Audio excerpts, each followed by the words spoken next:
pagi adik-adik semua. Kita akan mempelajari tentang teologi kekayaan dan kemiskinan dalam Perjanjian Lama. Hari ini ada 4, yaitu kemiskinan dalam Perjanjian Lama, di mana penyebabnya kemiskinan khusus dalam Perjanjian Lama. Dan yang kedua, pengertian kekayaan dalam Perjanjian Lama. Nah, selain kekayaan, dia dikatakan juga kemakmuran dalam Perjanjian Lama. Nah, dan providensi Allah terhadap orang miskin dalam Perjanjian Lama. Lalu terakhir kita masuk ke implikasinya, implikasi ke masa kini. Itulah materi-materi pokok kita pada pertemuan hari ini. Ya, pemahaman kemiskinan dalam Perjanjian Lama ini ada terbagi 3. Yang pertama adalah ras dan epion, yang kedua adalah dal dan ani, dan yang ketiga adalah kemiskinan secara rohani. Ya, pengertian dari ras epion ini adalah menunjuk kepada orang-orang yang miskin secara materi, atau bahasa kita sekarang itu miskin secara bagian keuangan. Dan yang untuk dal dan ani adalah itu menunjuk kepada kemiskinan secara sosial atau penindasan secara sosial. Itu dia dal dan ani. Dan yang terakhir secara rohani, itulah dia orang yang sangat berdosa sehingga dia perlu datang kepada Allah, merendahkan dirinya dan untuk ditebus dosa-dosanya. Nah, itulah pemahaman 3 kemiskinan dalam Perjanjian Lama. Lalu menurut Siringo-Ringo, konsep kemiskinan ini adalah, maka dapat disimpukan dari ketiga pemahaman tersebut. Siringo-Ringo mengatakan bahwa konsep tersebut ada 3, yaitu kemiskinan yang menunjuk pada secara materi, kemiskinan yang menunjuk secara penindasan sosial, dan kemiskinan secara rohania. Nah, itulah dia kemiskinan yang berdasarkan dari Perjanjian Lama. Pasaat mangolumi tu debatai Narodo tua Jesusi asal segabe sorang rawatai Tondini tu haki napa patar tuha misi paluai. Yang pertama ada 4 yang dicantumkan di situ, dan masih banyak lagi kemiskinan yang bisa kita cari pada masa itu. Namun ibu menjelaskan hanya 4 saja. Yang pertama adalah bencana kelaparan membuat miskin, tertulis di kitab Kejadian 41 ayat 55 sampai 57. Nah, contoh penyebab ini nomor 1 bisa kita lihat atau bisa kita masukkan ke pemahaman kemiskinan tadi, yaitu yang pertama adalah ras dan epion, di mana diingatkan kembali ras dan epion ini adalah kemiskinan secara materi. Nah, maka itu dia dikatakan nomor 1 bencana kelaparan yang membuat miskin. Dan yang kedua adalah bencana alam yang mengakibatkan panen rusak. Itu dia, bencana alam yang mengakibatkan panen rusak. Nah, penyebab yang kedua ini masih bisa kita masukkan ke pemahaman kemiskinan yang tadi, yaitu ras dan epion. Dan yang ketiga yaitu pemerasan riba dalam berhutang. Pemerasan riba dalam berhutang, dia bisa dimasukkan ke pemahaman dal dan ani, di mana dal ani ini diingatkan kembali adalah menunjukkan secara penindasan sosial. Itu dia ya. Dan yang keempat, yang terakhir, penindasan oleh yang berkuasa atau yang kaya. Ulangi, penindasan oleh yang berkuasa atau yang kaya, yang tertulis di kitab Amsal 5 ayat 12. Yang nomor 4 ini, penyebab keempat ini bisa kita masukkan ke pemahaman tetap yang tadi dal dan ani. Dal dan ani, di mana dal ani ini, jadi ibu ingatkan kembali, adalah menunjukkan penindasan secara sosial.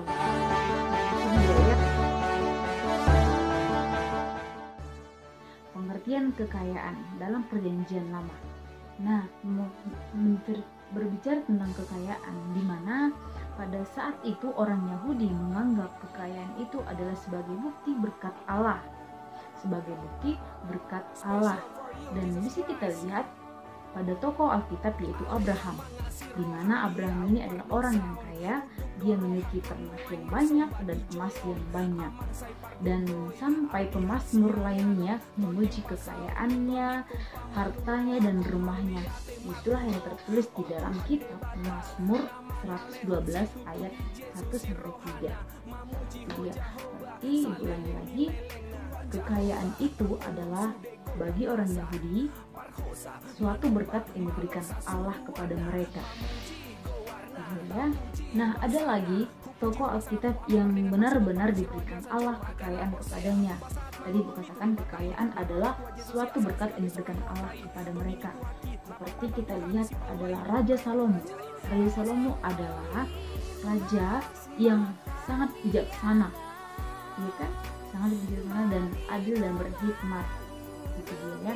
Jadi di situ ada kekayaan yang diberikan kepadanya. Nah, Salomo meminta kepada Tuhan bukan meminta kekayaan secara materi atau secara apapun, melainkan dia meminta hikmat dan kebijaksanaan. Lalu Allah memberikan kepada Salomo.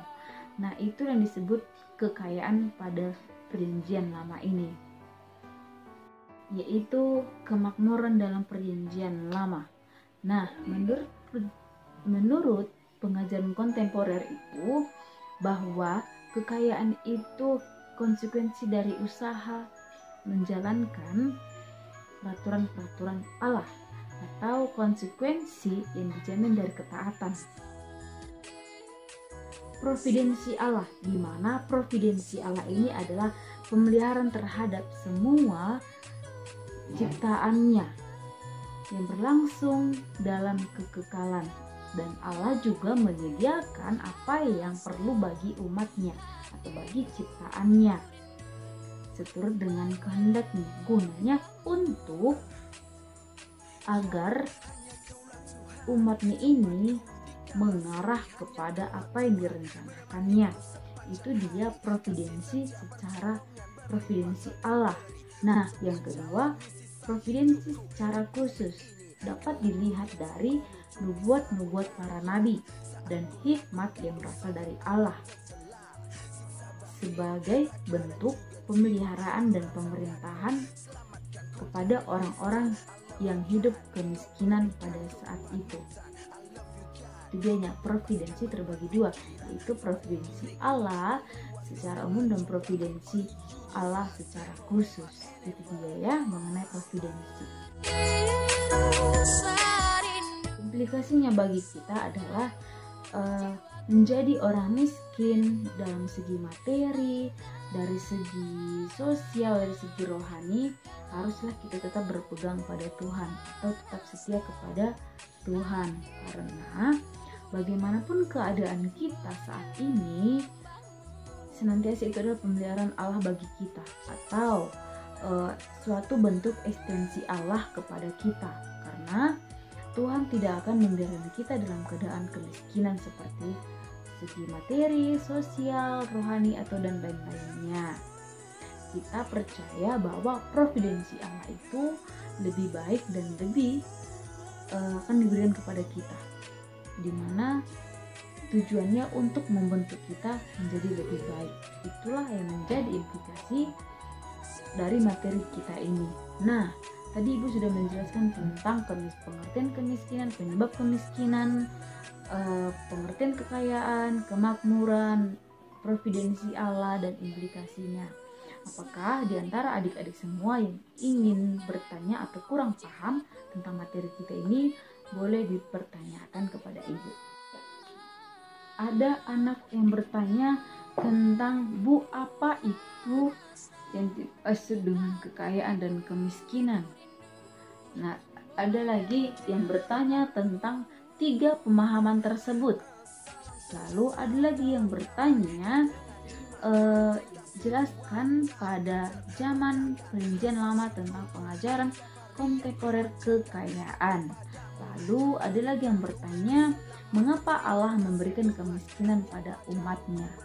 Dan yang terakhir ada yang bertanya tentang apa yang menjadi implikasi ke masa kini atau terlebih ke masa remaja sekarang. Itu dia. Nah, Ibu akan menjawab pertanyaan satu persatu. Ya, yang pertama, jelaskan apa yang dimaksud dengan kekayaan dan kemiskinan. Tadi Ibu sudah jelaskan tentang kemiskinan dan kekayaan, di mana kemiskinan ini adalah suatu keadaan yang terpuruk, di mana kemiskinan terbagi tiga, terpuruk dari segi materi, segi penindasan secara sosial, dan kemiskinan yang menunjukkan ke arah rohani. Itu dia, atau rohani bisa diartikan lagi tentang kemiskinan orang yang sangat berdosa dan perlu adanya pertobatan kepada Allah. Itu dia mengenai pengertian dari kemiskinan. Lalu pengertian dari kekayaan adalah, kekayaan ini adalah suatu berkat atau suatu anugerah yang diberikan Allah kepada manusia, baik itu dari segi rohani, segi materi, atau segi secara sosial. Itu dia pengertian tentang kekayaan dan kemiskinan. Lalu pertanyaan yang kedua, yaitu 3 pemahaman kemiskinan. Ada 3 tadi, yaitu ras dan epion, di mana ras dan epion ini adalah menunjukkan kemiskinan secara materi. Lalu yang kedua pemahamannya dal dan ani, menunjukkan kemiskinan tentang penindasan secara sosial. Lalu yang ketiga dianya anau, itu yang di bahasanya kemiskinan secara rohani, di mana kemiskinan ini menunjukkan orang yang benar-benar berdosa sehingga perlu merendahkan diri kepada Allah agar adanya pertobatannya. Itu dia tentang pemahaman, ketiga pemahaman tentang kemiskinan. Lalu ketiga, pengajaran tentang kontemporer kekayaan.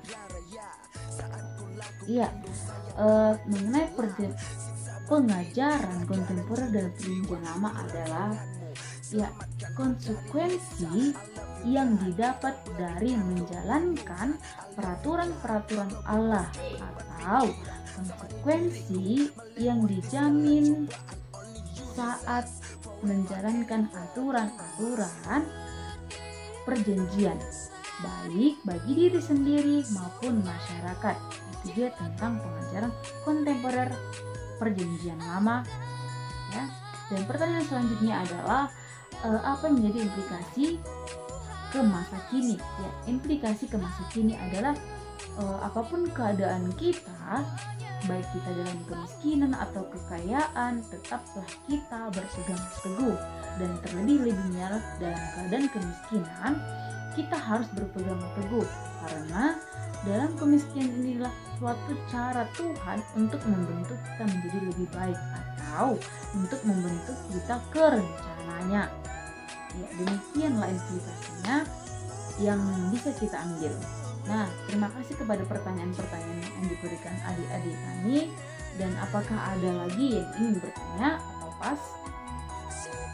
Ya, baik, berarti Ibu anggap semuanya paham tentang materi teologi kekayaan dan kemiskinan. Lalu pembelajaran kita ini cukup cukup agar apa yang kita dapat bisa kita terapkan di kehidupan kita sehari-hari. Nah, kita berdoa. Terima kasih Tuhan, terima kasih Yesus buat kesempatan-Mu, di mana saat ini kami telah selesai melakukan proses pembelajaran kami. Apa yang baik, kiranya apa yang kami dapat pada saat ini bisa kami terapkan dan bisa kami pegang teguh pada-Mu Tuhan. Dalam kehidupan kami, segala macam kehasilan. Amin. Ya, terima kasih kepada adik-adik kami telah mengikuti pembelajarannya. Sampai jumpa di pertemuan selanjutnya. Shalom.